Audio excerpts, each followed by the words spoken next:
के परम भक्त सदन कसाई, उनके हाथ काट दिए। सदन कसाई की कथा पता है? अब वो पूर्व की कथा तो सबको पता ही है, वो तराजू में तोलने वाली। उसके बाद सदन कसाई के मन में आया कि जब ठाकुर जी मेरे लिए रत्न सिंहासन छोड़ करके मेरे तराजू पर बैठने दोबारा आ सकते हैं, तो मैं इनके लिए मांस विक्रय नहीं छोड़ सकता। और उसी दिन सदन कसाई ने अपनी दुकान बंद कर दी, मांस विक्रय बंद कर दिया, और उसने मन में विचार किया कि अब मैं जगन्नाथपुरी दर्शन करने जाऊंगा। जगन्नाथपुरी के लिए सदन कसाई जब निकला तो पहले ऊंच नीच की भावना बहुत ज्यादा थी, तो कई लोगों ने सदन को टोक दिया, बोले तू ये इस मार्ग पर मत चल। क्यों? बोले इस पे संत चल रहे हैं, इस पे भक्त चल रहे हैं, इस पे बड़े बड़े लोग चल रहे हैं, तुम नीचे चलो। तो बेचारा सदन नीचे मार्ग पर चलने लगे, जिस पर कांटे भी हैं, पत्थर भी हैं, कंकड़ भी हैं। जगन्नाथ भगवान का दर्शन करने के लिए जा रहे हैं। कुछ दिन चलते चलते रात में एक नगर में रुके, तो जहां सदन कसाई रुके वहीं पास में ही एक भवन था, एक घर था, और उसके ऊपर खिड़की पर एक परम सुंदर युवती खड़ी थी, और उसका मन सदन जी पर आ चुका था। सदन जी ने उसको देखा तो देख करके उसको हाथ जोड़े प्रणाम किया, लेकिन उसका जो प्रत्युत्तर था वो अच्छा नहीं था। वो प्रत्युत्तर में आकर्षण के कुछ भाव कर रही थी। सदन जी ने अपने नेत्र नीचे किए और ठाकुर जी का स्मरण करने लगे। विपरीतता आई है जीवन में, ये ठाकुर जी परीक्षा ले रहे हैं, लेकिन यही परीक्षा पूरी नहीं हुई। उसने ऐसा कुछ इशारा किया कि वो सदन जी को बोली, अगर तुम मुझे स्वीकार करो तो मैं पहले से विवाहिता हूं, मैं अपने पति को मार के तुम्हारे साथ चल दूंगी।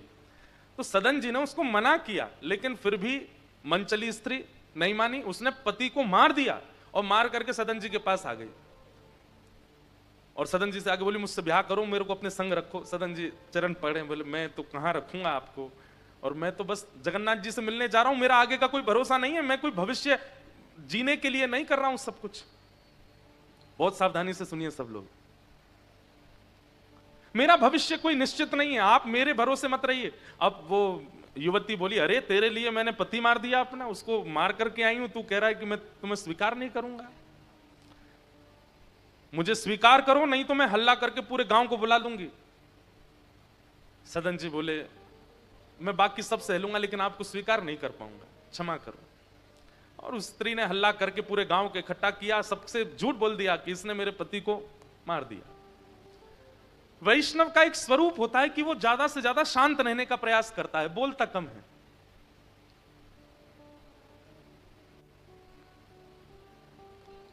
सदन जी को तो ये चिंता लगी थी, अभी कितनी दूर जगन्नाथपुरी है, मुझे चल करके जाना है, मुझे महाप्रभु जगन्नाथ जी का दर्शन करना है। उनके चित्त में तो यही व्याकुलता सता रही थी। लेकिन सब गांव के लोगों ने सदन कसाई को राजा के सामने प्रस्तुत कर दिया। राजा ने सदन कसाई से कहा, क्या तुमने इनके पति को मारा? तो सदन जी बोले, देखिए मैं कितना भी प्रमाणित कर दूं कि मैंने नहीं मारा, आप लोग अंततो गत्वा मुझे ही दोषी ठहराओगे। मेरी आपसे एक प्रार्थना है कि अगर मैंने स्वीकार कर लिया कि मैंने इनके पति को मारा, तो आप मुझे दंड दोगे? बोले हाँ, दंड तो मिलेगा। बोले दंड रूप में कुछ भी दीजिएगा, बस मेरे प्राण मत लीजिएगा, क्योंकि मुझे जगन्नाथ जी को देखना है एक बार। दंड रूप में आप चाहे जो कर दीजिए, बस मुझे एक बार महाप्रभु जी को देखना है। कैसी उत्सुकता उनके चित्त में ठाकुर जी के दर्शन की है। उनका दोष नहीं था, फिर भी उनको यह लग रहा था कि मैं जितनी देर यहां पर गवाहियां देता रहूंगा, बोलता रहूंगा कि मैंने नहीं मारा, मैं उतना समय और लगेगा महाप्रभु जी से मिलने में। उससे पहले उन्होंने कहा, ठीक है मैंने किया है, अब जो दंड देना है दे दीजिए, बस मुझे मारिएगा नहीं, मेरे प्राणों को जीवित रहने दीजिए जब तक मैं जगन्नाथ जी को ना देख लूं। तो राजा ने कहा, भाई जब पहली बार में ही व्यक्ति अपना दोष स्वीकार कर रहा है, एक काम करो, इसके दोनों हाथ काट दो। जैसे ही राजा ने कहा दोनों हाथ काट दो, तुरंत सदन कसाई जी ने हाथ आगे किए, बोले तुरंत काट दीजिए। हाथ काटने के बाद व्यक्ति रोता है, पर सदन कसाई नाच रहे थे। किसी ने पूछा, बोले भाई बहुत लोग देखे, तुझ जैसा नहीं देखा, हाथ कट गए, लहूलुहान हो गया, रक्त निकल रहा, तू हंस रहा है, तू नाच रहा है। रोते रोते सदन कसाई बोले, मैंने सुना है महाप्रभु जगन्नाथ भी बिना हाथ के हैं, तो मैं हाथ लेके कैसे जाऊं? मेरे महाप्रभु जी जब बिना हाथ के हैं तो मैं हाथ लेके कैसे जा सकता हूं? वास्तव में तो शायद अब मैं अधिकारी बना हूं उनके दर्शन का। राजा भी समझ गए, बोले कि इनका दोष है नहीं, लेकिन सबने नतमस्तक होकर के प्रणाम किया सदन जी को। वो बोले, बस मुझे अब मत रोकिए, मुझे जाने दीजिए। राजा ने चिकित्सा करवा दी हाथ की, थोड़ी उस पर मल्लम वगैरह लगा दी, लेकिन भुजाएं तो कट चुकी हैं, केवल यहां तक हाथ हैं दोनों। कितनी विपरीत अवस्था! लेकिन सदन कसाई व्याकुल नहीं हुए, विचलित नहीं हुए, चल पड़े जगन्नाथ जी से मिलने। जैसे ही श्री क्षेत्र जगन्नाथ आया, भगवान जगन्नाथ जी का एक विशेषता है कि उनका जो नील चक्र है मंदिर के ऊपर का, वो दूर किलोमीटरों दूर से दिखाई दे जाता है। आप कभी, मैं अपने दर्शन की विधा बता रहा हूं, भुवनेश्वर से जैसे ही हम जाते हैं पुरी के लिए, तो मेरी नजर बस गाड़ी के चारों तरफ घूमती रहती है कि कैसे भी, अब तो मुझे पता है किस दिशा में दिखते हैं, और मुझे यह भी पता है कौन सा बोर्ड आता है जिसके बाद सबसे पहले नील चक्र दिखता है, और उसके बाद भी कम से कम 8-9 किलोमीटर दूर रह जाते हैं जगन्नाथ जी, वहीं से नील चक्र दिखता है। जैसे ही सदन कसाई ने नील चक्र देखा, व्याकुल हो गए। दोनों भुजा नहीं है, बार बार गिर जाते हैं, बड़ी मुश्किल से उठते हैं, लेकिन महाप्रभु जी इतने त्याग में भक्त को कैसे अस्वीकार करें?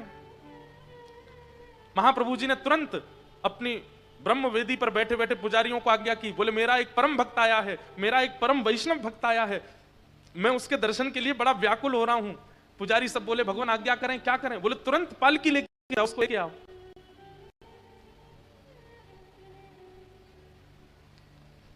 पुजारी जी तुरंत पालकी लेकर के निकल पड़े। बोले, कोई भगवान का, अच्छा, ना तो ठाकुर जी ने रूप बताया, ना नाम बताया, ना कोई कदकाठी बताई, बस एक मेरा परम भक्त आ रहा है, उसको लेने पालकी लेके जाओ। पुजारी सब पालकी लेकर के आए, जहां से नीलाचल धाम में वैष्णव प्रवेश करते हैं, वहां जाकर के पुजारी आपस में बोले, भगवान ने रूप नाम कद तो बताया नहीं, अब किसको लेके जाएं इसमें बैठा के? तो पुजारियों ने कहा, भैया सुनिए सुनिए सुनिए, महाप्रभु जगन्नाथ जी ने ये पालकी भेजी है और ये कहकर के भेजा है कि मेरा एक परम वैष्णव भक्त आ रहा है, आप में से जो परम वैष्णव हो इस पालकी पे बैठ जाओ। महाराज वहां तो लड़ाई होने लगी, सब लड़ने लगे, हम हैं परम वैष्णव। दूर खड़े सदन कसाई अपनी कटी हुई भुजाएं ऐसे जोड़ करके बैठे थे। बोले, जिसके लिए महाप्रभु जी पालकी भेजे, उस भक्त का दर्शन आज पहले करूंगा मैं, फिर महाप्रभु जी को देखूंगा। लेकिन वहां तो इतनी भीड़ लग गई पालकी में चढ़ने वालों की, सब गिनाने लगे, हम 2 लाख नाम जप करते हैं, हमने इतने अनुष्ठान किए, हमने इतनी तीर्थ यात्रा करी है, हमारे लिए ही महाप्रभु जी ने पालकी भेजी है। पुजारी बोले, ऐसे नहीं भैया, एक बार फिर से जाओ मंदिर में, पूछ के आओ महाप्रभु जी से, कौन है, उसका नाम तो बताओ, उसका कुछ तो बताइए।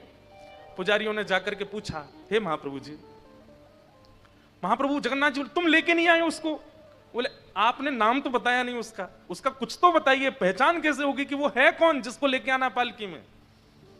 महाप्रभु जगन्नाथ जी के नेत्र सजल हो गए। बोले, जैसा बिना हाथ का मैं हूं वैसा ही वो भी है, उसको लेके आओ, उसको मेरे पास लाओ। पुजारी जब दौड़ करके गए तो देखा दूर बैठे हाथों पे पट्टी लगी है सदन कसाई के, और जैसे ही देखा पालकी ले जाकर के उनके सामने रख दी। बोले कि महाप्रभु जी ने आपके लिए पालकी भेजी। ये सुनकर के इतना रोए सदन कसाई, चरणों में गिर गए, मैं योग्य नहीं हूं, महाप्रभु जी क्यों इतनी कृपा मुझ पर करते हैं? अरे मैं तो कसाई हूं, मैंने कितना मांस काटा है, कितना कुछ मैंने पाप अपने जीवन में किया। अरे दुनिया के लोग तो किसी वस्तु को बेचते हैं तो तराजू पर ईंट रखते हैं, पत्थर रखते हैं, वाट रखते हैं, मैंने तो शालिग्राम रख करके मांस बेचा है, मैं इतना बड़ा पापी, और महाप्रभु जी मेरे लिए पालकी भेजते हैं।